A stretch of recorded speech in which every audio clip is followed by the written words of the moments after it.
Herzlich willkommen bei The Beginner's Guide. Ich dachte, ich versuch's mal wieder mit einem kleinen Let's Play und heute schauen wir uns das mal an. Wenn einer von euch das Stanley Parable gespielt hat, weiß er ungefähr, welche Art Spiele diese Firma, diese Entwickler für gewöhnlich herstellen. Und wenn das was für euch ist, dann bleibt gern dran. Meine Frage, die sich gerade stellt, ist... Ah ja, ich habe Ton. Gut. Ich dachte vorhin wäre noch eine Hintergrundmusik gewesen, aber die wäre dann jetzt auch da. Okay, ich habe mein Mikrofon soweit in den Griff gekriegt, seit der letzten Aufnahme, die, was weiß ich, ein Jahr her ist oder so. Ich bin umgezogen auf diesen Channel. Ich hatte vorher einen anderen Channel, da waren auch noch ein paar andere Let's Plays. Da war aber teilweise die Qualität so schlecht, dass ich mir gesagt habe, die muss ich jetzt nicht nochmal hochladen. Ja. Ich würde sagen, wir schauen einfach mal rein. Ihr bleibt dran und soweit ich sehe, ist es auf Deutsch. Dann hoffe ich, dass das auf Deutsch ganz gut synchronisiert ist. Sonst würde ich es lieber auf Englisch weiterspielen. Müssten wir dann mal schauen. Gut, los geht's. Ich halte erstmal die Klappe.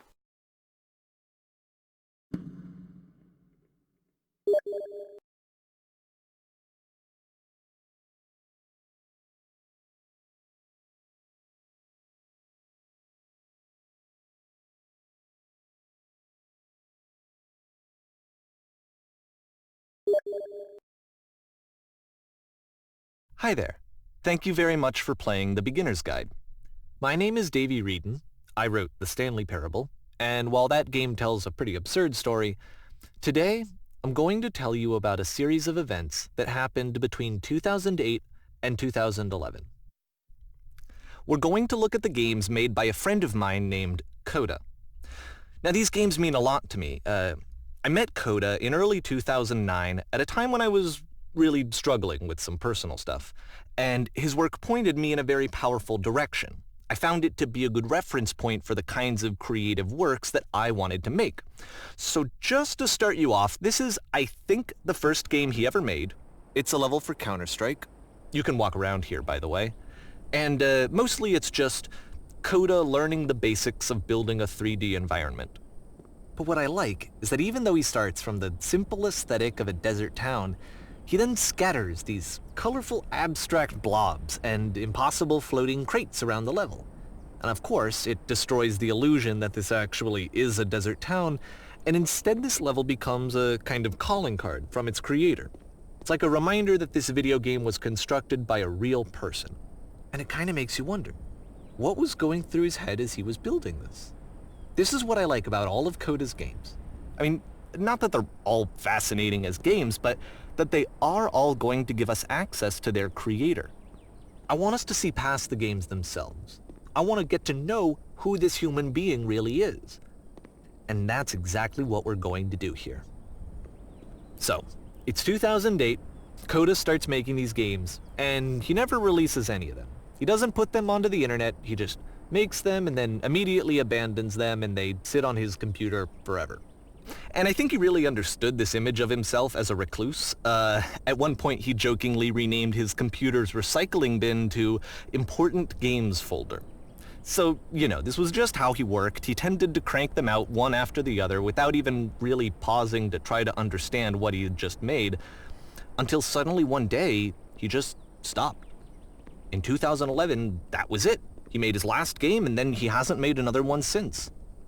And that's why I've taken this opportunity to gather all of his work together, is because I find his games powerful and interesting, and I'd like this collection to reach him, to maybe encourage him to start creating again.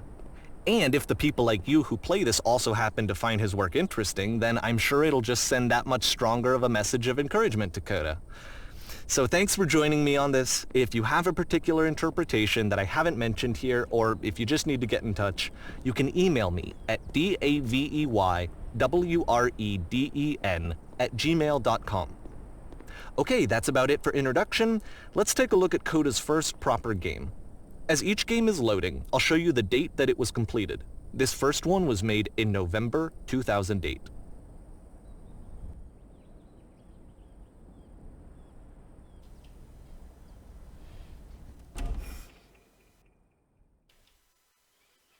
Okay, ich dachte, ich habe jetzt noch die Möglichkeit, mit euch zu reden. Ähm, Den Chat wollte ich ausstellen, aber dann ist mir aufgefallen, dass das gerade eigentlich gar nicht so sehr stört. Ich denke mal, wenn Anta noch was zu sagen hat, dann wird er es in den nächsten paar Minuten machen und ansonsten sollte es im Let's Play klar gehen. Das nächste Mal mache ich den Chat einfach direkt aus. So, also, ihr habt es gelesen. Coda macht Spiele oder hat Spiele gemacht. Wir sollen uns die anschauen und ja, wir sollen dann sagen sozusagen, was wir davon halten und es ihm und dem anderen Typen mitteilen. Bei der Stanley Parable war das ja auch schon so. Wir hatten einen Erzähler, über den wir im Prinzip nichts wussten, außer dass er uns immer mal ein paar Befehle gibt. Ich denke, das wird jetzt hier nicht anders sein. Ja, schade, dass wir jetzt in dem ersten nicht noch ein bisschen rumlaufen konnten. Vielleicht hätte man noch durch die Türen gehen können. Aber vielleicht kommen wir ja dahin zurück. Dann spielen wir erstmal weiter. Warning.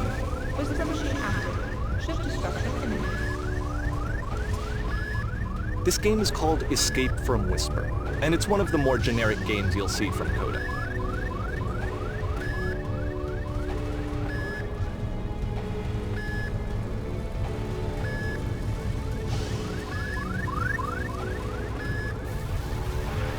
Okay, so ein Shooter ist natürlich, vor allen Dingen, wenn man überhaupt nicht weiß, was man machen soll.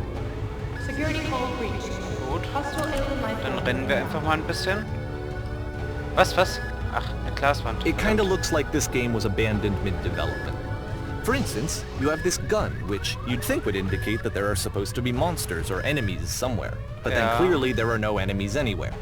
You can't even reload the gun when you run out of bullets. But ultimately we don't really know. Maybe Coda thought that actually it was complete the way that it is. And I think that we should talk about his games for what they are, rather than for what they're not. Was sind sie denn? Enemy force neutralized. Ah ja. Begin shoot evacuation. I love how you can see the bottom of the universe from this room. Können wir? Oh, wir können.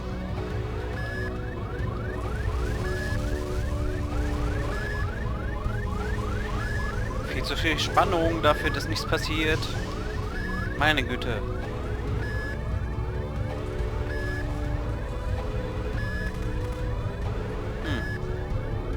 Viel passieren tut nicht. Was? Wir haben keine Munition mehr? Warum nicht? Okay. Doof. Und jetzt?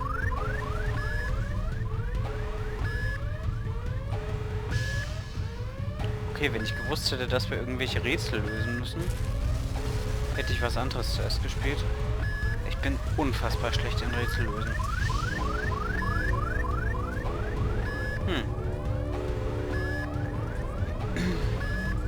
Entschuldigung. Ja. Spannung. Oh, man musste hingehen, na super. Ja. Was möchte Coda uns Apparently damit the space station has a labyrinth on it. Ja. Sure, I don't know. There's really no reason for it that I've ever been able to discern, so in the interest of time, I'm just gonna skip you on past it.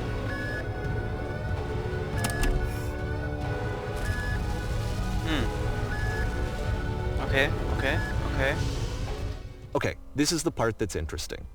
The game has this narrative about the whisper machine and how it has to be turned off, and then you get to the engine room. Okay. Aber wir sind... Hey, you there, in the engine room. You could save us all. That das? beam is powering the whisper machine. We could disrupt it by introducing a great enough heat signature. If your body could stop the beam. It's so much to ask, but for all of our lives, would you do it? Could you give yourself? Hab ich eine Wahl? Will ich das? Will ich mich wirklich opfern? Okay. Let me pause here for a second. What you just experienced, stepping into the beam and then dying, is probably what Coda had initially intended when he was developing this level. But when he first compiles and plays it, something goes wrong. There's a bug somewhere. And this is what happens instead. Was? Was, wir fangen neu an, oder wie?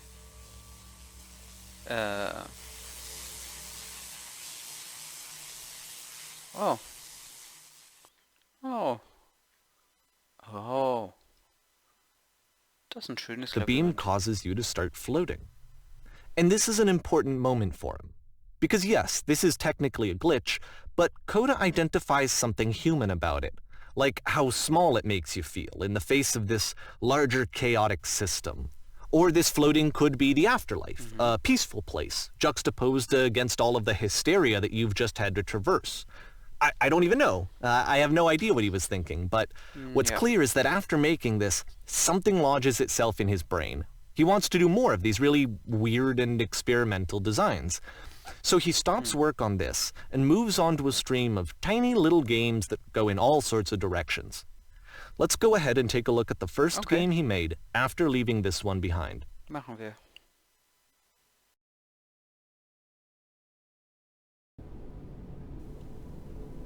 Okay. Ja, bisher ist es wirklich so ein bisschen wie... Oh. Bisschen ist es wirklich wie Stanley Parable. Ich kann mich nicht bewegen. Ich kann mich nicht bewegen. So try walking backwards. Oh. Yep. In this game, you can only walk backwards. Großartig. Ich hasse es. Aha. Aha.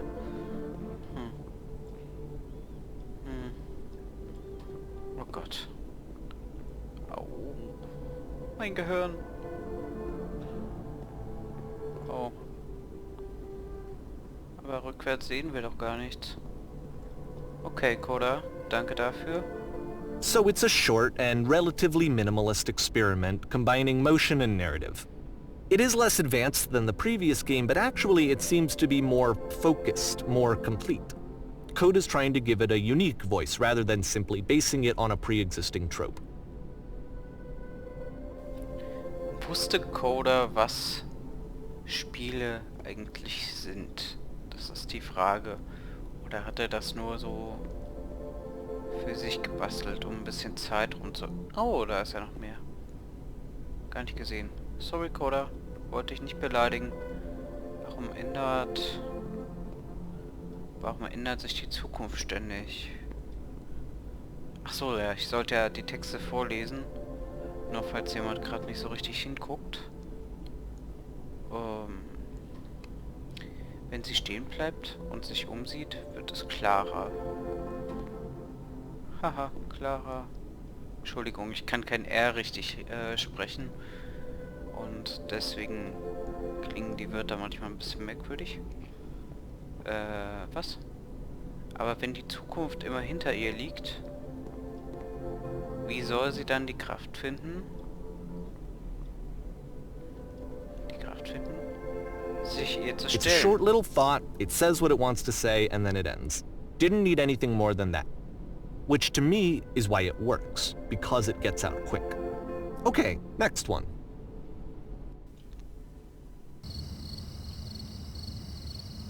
Okay, was ist das? Hat Coda da eine Art Slenderman-Clone geschaffen? Oh Gott, ich hasse Slenderman. Du betrittst nun Slenderwald. Nee, der Wald hieß irgendwie an... And that's it. Okay, the meaning of this game won't be clear just yet. Please be patient with me for a few more games and I promise you'll see what makes it interesting. Ja, okay. Okay, wir sind dabei. Oftentimes, Coda would put Unsinn bizarre in fast titles like allen this one at the start of Richtungen. his games. Entschuldigung, ich muss ihn immer mal I wish reinbringen. I'd known him at the time that he was making these early games. He would really only talk to me about his work as he was making it. Once he stopped work on a game, like, that was it. It was dead to him. And I don't agree with that at all, but what are you gonna do? Das ist vielleicht bisschen schwierig beim Zuschauen mit den doppelten Stimmen. Aber so ist das nun mal bei diesen Spielen. Ja. Ach, will ich wirklich die Treppe hochgehen? Da kommt doch nichts bei raus, Coda. Was hast du dir dabei gedacht, Coda? Überhaupt ist Coda männlich oder weiblich? Könnte beides sein, ne? Schauen wir mal. Nicht, dass es wichtig wäre... Once you've been slowed to an absolute crawl, the door at the top of the stairs opens. So why, if Coda's not showing these games to anyone, why bother opening the door at all? Well, to show you, I'm modifying the game here so that when you press enter, it'll bring you back up to full speed so you can enter the door for yourself. Okay. Aber ist nicht so, weil ich drücke enter und es passiert nichts. Space. Ah, das andere enter. Entschuldigung.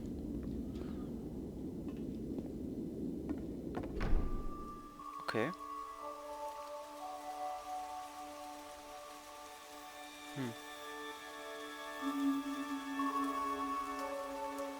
Haie versuchen dich zu fressen. A room that's warm and nice and filled with little ideas for games. Ich hatte mich für eine Sekunde gefragt, was Coda ist. would often tell me that he didn't mind if Mensch. people thought of him as cold or distant. He said that he knew that he was actually a vibrant and compassionate person, but that it takes time to really see that. It can be a very slow climb to get there. Ich sehe schon, der Sprecher wird keine Pause machen, der wird uns einfach komplett durchführen. Schade eigentlich. Oh. Ich hätte gern alle gelesen. Auf die Fische, fertig, los.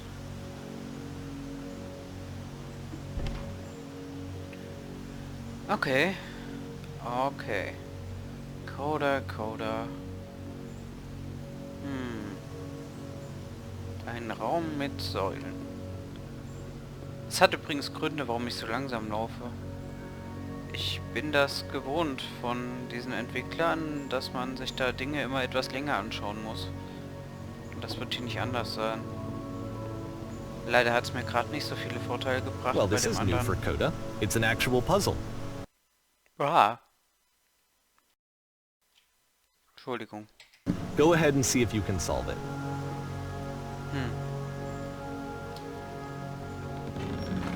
Ja. War das falsch? War das richtig? Ah, da ist so ein schwarzes...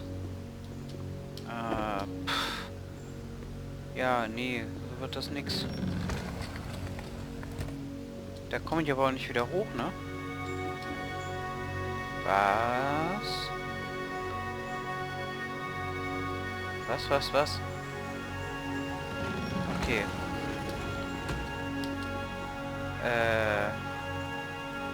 Geschafft habe ich's, aber hilft mir nicht. Ich spring mal runter. Oh, man kann nicht runterspringen. Hier ist kein unten.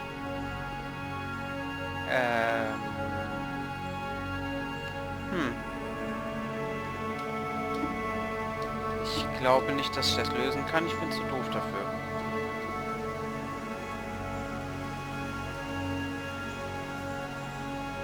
Ich drücke Tasten. Enter. Nö. Enter auch nicht.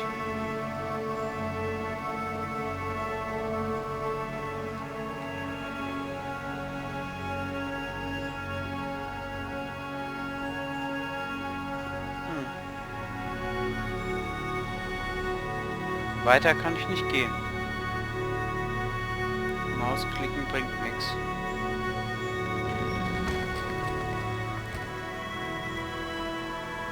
Alright, let me just walk you through it. You're gonna hit the switch on the outside to open the door, then hit the same switch and walk through the door before it closes. You'll see a second switch on the inside, which will open the second door. Okay, das ist also so ein Schnelligkeitsding.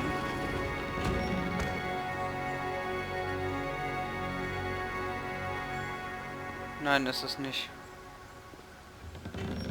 Doch, ist es. Ah. Don't forget that solution, because we're going to see this puzzle again soon. Ach Gott. We're gonna see it a lot. Ja, schön. Danke, Coda.